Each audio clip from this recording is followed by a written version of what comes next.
Martin Sorel, directeur général de WPP, démissionne après des allégations de mauvaise conduite financière. Après l'apparition des allégations, M. Sorel avait nié tout comportement inapproprié mais avait dit qu'il comprenait que l'entreprise doive mener une enquête. Je rejette cette allégation sans réserve mais je reconnais que l'entreprise doit enquêter, avait-il déclaré.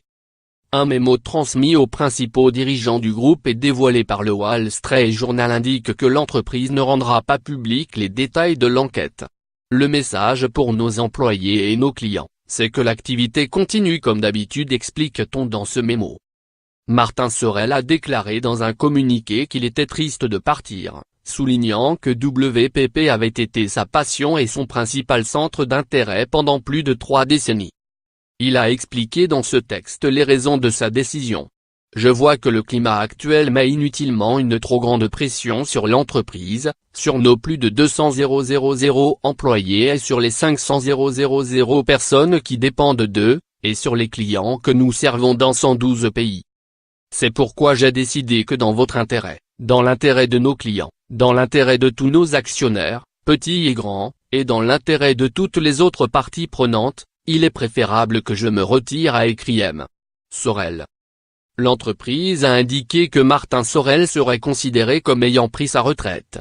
Le président actuel, Roberto Carta, devrait assurer l'intérim, jusqu'à ce qu'un nouveau directeur exécutif soit nommé. Ces dernières années, le niveau élevé de sa rémunération, quelques 80 millions d'euros en 2015, avait été commenté dans les médias et avait suscité à plusieurs reprises la grogne des actionnaires, à un moment où les groupes publicitaires traditionnels affrontaient la rude concurrence d'entreprises comme Google et Facebook. Lire aussi. Colère contre le salaire géant de 90 millions d'euros de Martin Sorel. Âgé de 73 ans, M. Sorel a fondé WPP au milieu des années 1980 en transformant de fond en comble un fabricant de paniers métalliques, Virant Plastic Product, dans lequel il venait d'investir. À coup d'acquisition massive, WPP est devenu depuis un géant mondial de la publicité. M. Sorel a été fait chevalier par la reine d'Angleterre en l'an 2000. Lire aussi. Martin Sorel, les appels à davantage réguler Facebook ou Google sont inévitables.